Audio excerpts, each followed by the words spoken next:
জিঞ্জিরায় 80 সালের কথা। আনোয়ার নামে এক ভাই, এক চোখ নাই, জাহাজের মালিক। তো ওনার অ্যাজমা।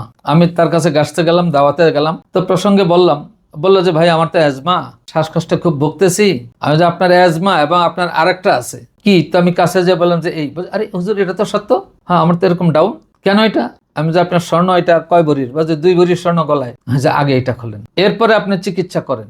আপনি এটা রাখিয়ে চিকিৎসা করবেন, কোনোদিনের শেফা পাবেন না। তাই আমি বললাম শোনেন, একটা কুয়ায় বিড়াল পরে মরে গেছে। তো হুজুরের কাছে গেছে যে হুজুর কুয়ার পানিতে উজু করি, গোসল করি, এ তো দুর্গন্ধ পানি, কি যেন হয়েছে। তো বলে যে কি হয়েছে? বলে একটা বিড়াল পড়ছিল, এটা বোধহয় মরে ওখানেই পচে রয়েছে।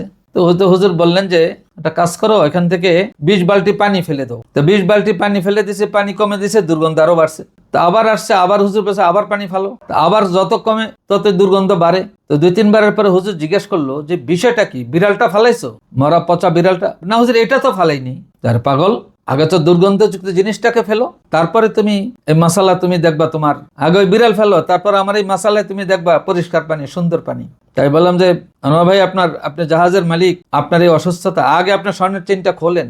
আপনার স্বার্থে আল্লাহ তাআলা আপনার জন্য এটা নিষেধ করছেন। তো বাস, আমি এই কথা ওই ছেলেদেরকেও শুনিয়ে দিলাম, যেটা দ্বারা এই হয় এটাতে হুজুর